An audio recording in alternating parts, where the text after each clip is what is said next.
We have only 2 days left with both battle passes, and this is a little bit concerning as you may have noticed all the purchases are unavailable for the Star Tree Battle Pass shop. We actually have some dev news on that and also some info on how server merges are gonna work. For some of you out there, it's sorely needed, with servers becoming complete ghost towns. So jumping back to the battle passes, the devs have confirmed a fix for this, where you can't currently buy anything, and it's a bit concerning because the battle pass is over in 2 days. However, the devs announced they will be extending it to January the 16th to give players who missed out on some shop point rewards a chance to complete quests and spend your remaining star crystals. And yes, they will be fixing this issue on January the 9th with maintenance.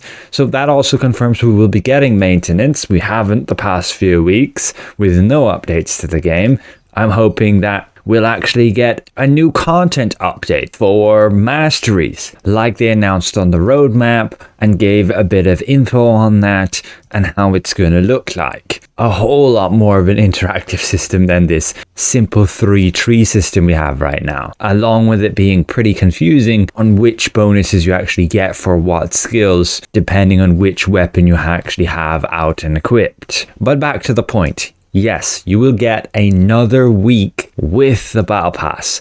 Just to be aware, the premium track will no longer be purchasable after January the 9th. So on that day, after reset, you will no longer be able to buy the premium pass if you haven't done so already. I have said before, I don't really think this is worth it, and I still stand to that point. Unless you want these cosmetics, it doesn't actually offer a lot. Some of you pointed out, yes, you get 400 training due, but that is, all things considered, going to be a pretty measly amount. You probably won't even get 1 level of mastery on your weapons with that. Of course, it will depend where you're at. If you have literally no mastery points on a weapon, this will get you, I believe, to level 8. But it increases exponentially by the sheer amount of XP you need. And the rest of the rewards here accumulate to not much. 30 trade unlock stones is pretty much as good as you can get. And yeah, I just don't think it's worth 500 Lucent for that. Not for me versus saving it for trades. It'll be good to have this star shop back as there's some pretty valuable rewards here, and just be aware the Glacial Star Battle Pass is ending in 2 days. This will be gone and no extension, and we most likely will get a new Battle Pass straight away with this January 9th update as well. Should have some new cosmetics, probably an outfit this time. They seem to rotate between an outfit and weapon skins, and a little bit different rewards here. Be sure to spend those star crystals. Again, you only have like 2 days left. If you want a ton of Solent, make sure to buy these, and you can sell the precious processed Marind ore for an absolute ton of Solent. You just sell it to the NPCs. And otherwise, make sure you're getting those trade unlocks, get your trade extracts and also your conversions. You only get 1 rune from this chest, so it's potentially not really worth it unless you have a lot of spare points. And yes, getting the mastery reports and the abundance fruit is very valuable as well. All of these pretty much. I would buy everything if I could. I need a ton of parchment. I'm totally buying all of these. I personally need more skill conversion books. Normally they'll cost you 250 Lucent, so it's a great deal there. And just be aware, you can still do your tasks here, like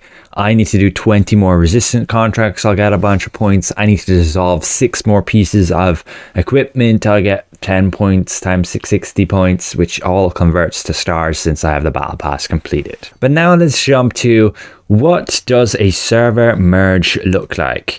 We don't have exact details on what's going to happen on global, but we have info right now how it's going to look like on Korea. These 2 servers are getting merged and a new one is created. This is how they're going to do it. They're basically deleting both servers and just making a new one.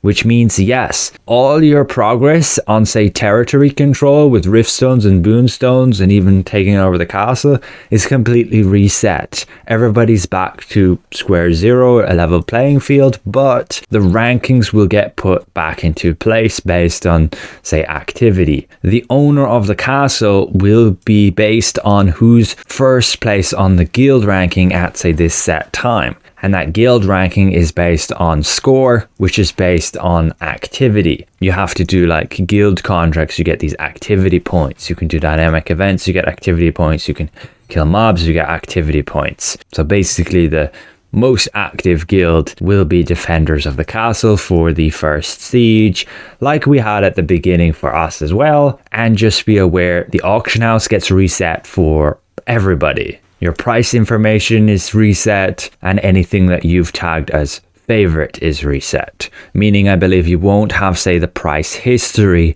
of, say, an item anymore. And yeah, if you have anything favorited, this will just disappear. You may be wondering about the taxes. These are the ones held for tax delivery. Say on my server right now, there's 43,000 lucent right there in Vienta Village.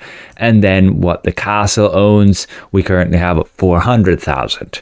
Now what happens to all this lucent on this server is it just gets merged with the lucent from the other server and put onto the new server in the castle and the tax delivery. And then there's a big table based on what gets kept, what's maintained and initialized for each item on the target server for integration. I copied that over here so you can see it all in one page, but ultimately you're going to maintain all your character info, all your possessed items, and in terms of the guild information, your guild contribution for the past 7 days will get reset. All of the ranking information will also be reset and will be based on newly accumulated guild and guild member activity scores. In terms of the auction house, it's going to maintain the registered items and the items that say failed to sell, but the item price and the favorite item information, that's all going to have a whole server reset. In terms of the server environment, the guild that owns like your riftstones and your boonstones, that all gets reset along with all the taxes as we mentioned already.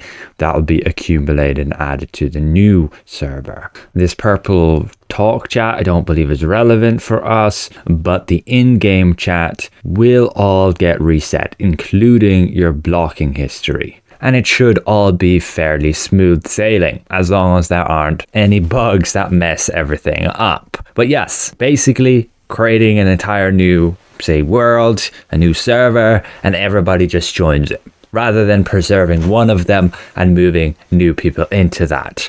So basically all guilds will have their occupation reset. You'll no longer have these anymore. Nobody will have the castle. It'll be a clean slate, and guilds will need to form their alliances and figure out what they want to be going for from there. And the guild with the highest ranking after about a week basically gets control of the castle for free. Now be aware, Korea did get an update on January the 2nd, but it was really minuscule. They just got a New Year event. Maybe we'll get something like this too. Basically, you'll get a bunch of rewards with Amatoy expeditions. You can get a bunch of food with that. You can see the different types here. And you can create your soup with, say, max stamina regen. You can gain some mystic keys and a lucky bag with, say, a bunch of growth materials like polished crystals, gems, resonant stone fragments, which we don't have that system yet. I will cover it at a later date. And that's about it. Doesn't look too exciting.